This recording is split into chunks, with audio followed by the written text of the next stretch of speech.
Jonathan, Matthew Coller, Brian Murphy here, and we welcome in, as we do every week, someone from Pro Football Focus. And this week we have Sam Monson. Hi, Sam. How are you? Doing good. How about you guys? Oh, we're doing okay. I want to start with your tweet where you were talking about Kirk Cousins and regression, where early in the season when he was putting up great Pro Football Focus and traditional statistics that you would have expected, all right, at some point these numbers are going to fade, but they have not so far. Over the final 5 weeks, Sam, would you now expect that we would reach that point, or is this the 2019 version of Kirk Cousins and that's what we're going to see, and that's pretty darn good? Well, I've been expecting it for a while. So, whether I expect it or not over the remaining few weeks, it doesn't seem to be having any kind of impact on him actually going down. I think him playing for effectively 14 games at this level would seem incredibly unlikely. But he's already well past the point where he's already had more games at this level, I think, that he's ever achieved on a good run in the past. Cousins has been incredibly consistent at being inconsistent throughout his entire career. Yes. He goes up, he goes down, and it always ends up around the same sort of area over the course of a year. But he doesn't spend that many weeks in a row in any one level, any one modality of play, and he has right now. So, it's really unprecedented and uncharted territory for him to play at this kind of level for this kind of period of time. And like I say, I've been expecting it to come back down to earth for a while, but so far it hasn't. Sam, tell me if you feel the same way, since this is like your whole job. Is it getting harder to evaluate quarterbacks when systems mean so much to them? I mean, maybe it's always been that way, but I feel like it's a crazy world we live in when Jared Goff can go from unbelievable for 2 years in a row, leading top offenses. He goes 24-7 over 2017 and 18. And then I'm watching the other night. He looks like he should be a backup quarterback, and he now has more interceptions than he has touchdowns. I just trying to put the quarterbacks into your tiers and trying to figure out who's great and who's a franchise guy and who you should pay when we see these pretty wild variations of quarterback play from year to year. Even Dak Prescott goes last year from a mid-pack guy to an MVP type of play this year. I just think it's gotten more difficult than ever. Yeah, I think it's probably always been this way, but I think we're getting better at understanding all the different things in play. And I think the other thing is we have more sophisticated tools of measuring quarterback performance than just box score numbers, because the bottom line is, way back when, we used to basically just be looking at, were they winning games? How many yards did they throw for? What was their how many touchdowns, how many interceptions, that kind of thing. And if you just looked at that, there's a ton of quarterbacks you would say are playing extremely well. Guys, there's half the league has barely thrown any interceptions, has a bunch of touchdowns. Their statistics look great. And a lot of them, their teams are winning games as well, but we have so many more sophisticated ways of measuring quarterback performance now that we know some of these guys aren't playing particularly well. We have better ways of measuring this performance, and I think we're starting to get a better understanding of just how volatile quarterback play is year to year. Not just quarterback play, but how volatile performance is across the board, across the NFL. Things are not stable. Guys don't come into the league, play at the same level for 10 years and then leave. They bounce up and down. They come at completely different levels.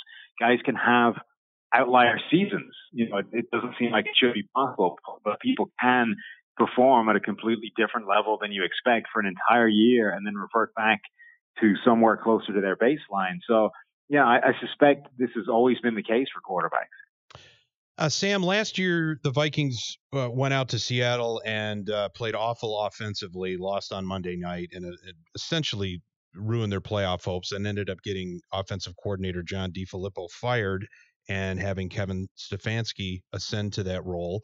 A lot of praise for Stefanski this season about how he's helped retool that offense. The Vikings have a little bit more of a running attack. Cousins having obviously a great run here. And Stefanski's now getting a lot of buzz nationally as sort of maybe that next offensive coordinator that would get considered for a head coaching job. He's 37. It fits into that trend of young offensive minds.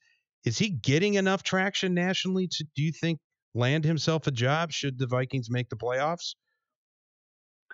Yeah, it's interesting. I think there's going to be a lot of discussion when it gets to that sort of head coaching candidacy time as to how much of this was him, how much of it was Gary Kubiak and the sort of consultancy role coming in, because this offense has a lot of the hallmarks of those Shanahan, Kubiak offenses. You know, there's a lot of the same stuff at work, and you can see that there's variations of that offense throughout the NFL, and it's almost always successful. They do a lot of things that just fundamentally work, whether it's these play action rollout plays. Just there's a lot of stuff within this offense that's currently in vogue in the NFL.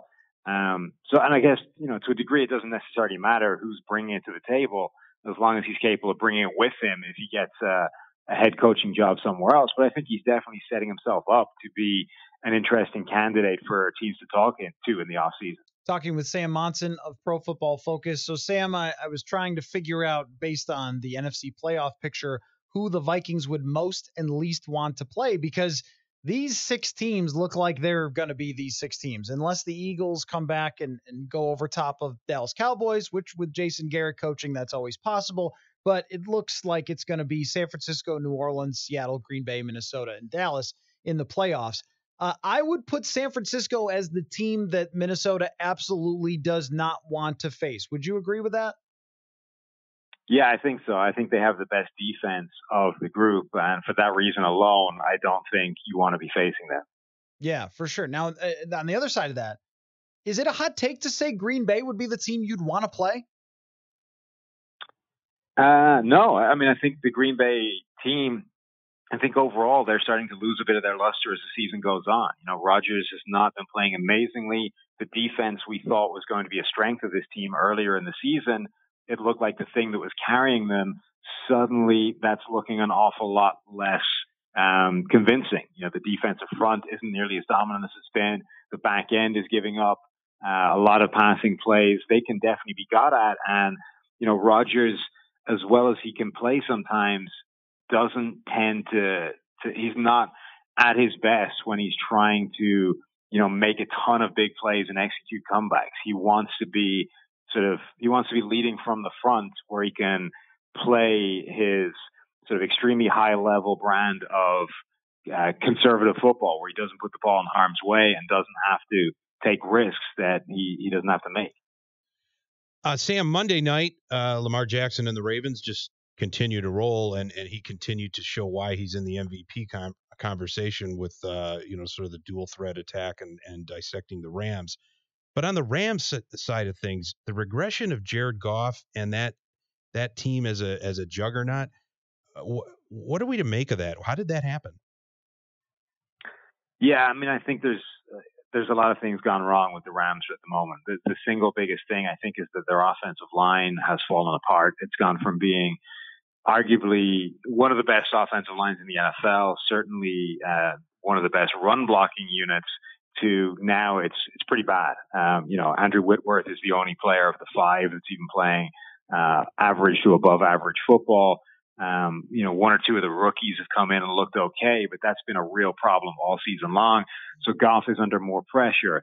So Todd Gurley hasn't had the space he had before to run the ball, and he doesn't look the same player.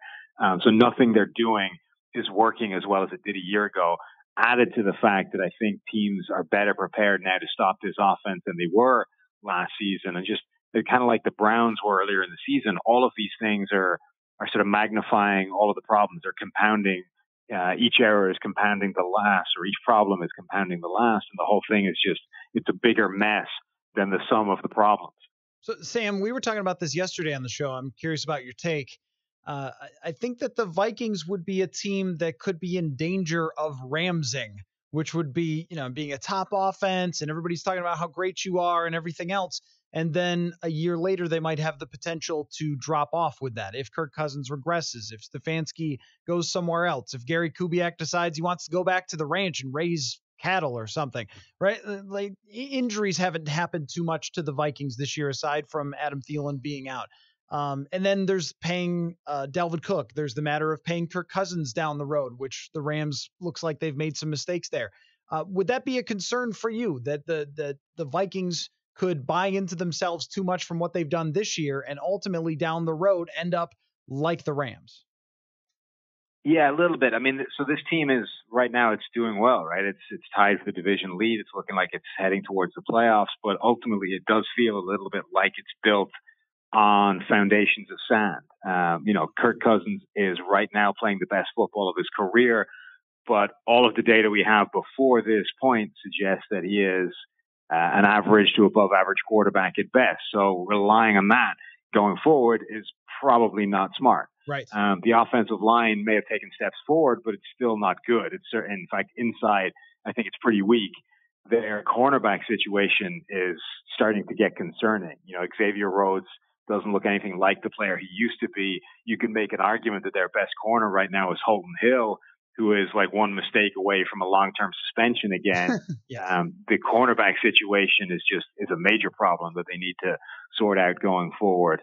So there's a lot of things right now that do not exactly look like long-term problem-free areas, and ultimately you can kind of see an issue down the line somewhere, whether it manifests itself in the playoffs when they have to face better teams, or whether it all falls to pieces, next year and beyond. Yeah, it doesn't look like this team is necessarily in a great spot for long-term success. Right. And that's why I've kind of been looking at this game against Seattle as huge, because it's got a big swing potentially on playoff position. We know if you're one of those teams that gets the home field advantage, how much that can mean to your Super Bowl chances.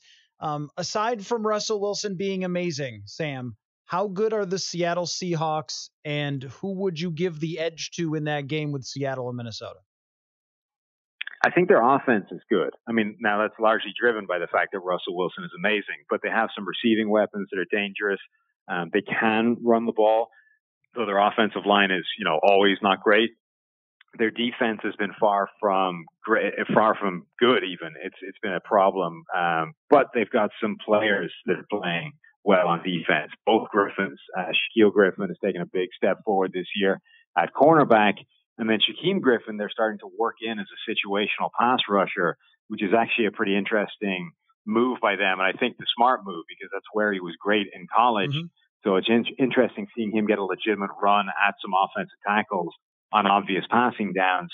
I think this team can be got at. I think they can be beaten. They're definitely not the best team in the world, but you're going up against a quarterback that's playing as well as any quarterback in football. Right, with a defense that has struggled even against the likes of Matt Moore and Chase Daniels at times. Chase Daniel, sorry, that I auto-corrected there with my voice. Sam, always great stuff.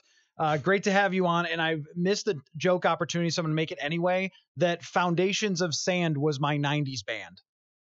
Okay? Nice. All right, yeah. I doubled back on that, but when you said anyway, so... we'll do it again soon, Sam. We always end these so smoothly. A thud. Yeah, that's how it is. So appreciate your time, buddy. We'll talk to you again soon. Wait. Do they do Thanksgiving in Ireland? No, they don't. It's an American holiday, dude. But I mean, you live in America now. So did you decide that you're doing Thanksgiving, or you're like, no, I'm Irish? I'm having it imposed upon me by my parents who are coming up to visit. Okay. All right. Well, then, happy Thanksgiving, Sam. Great to have you in America. You too, guys. Take it easy. Take care. One time I told Sam that I love him, and he said, I love you too. Yeah, we have that audio somewhere. I never know how to end the interviews. They're always so good. Anyway, so you can follow Sam Monson on Twitter. You should tell your friends that you love them anyway. I love you, Murph. I don't. Are we friends? Sure. Yeah, I think so. Well, I love you too. Okay. At PFF_Sam is where you can follow.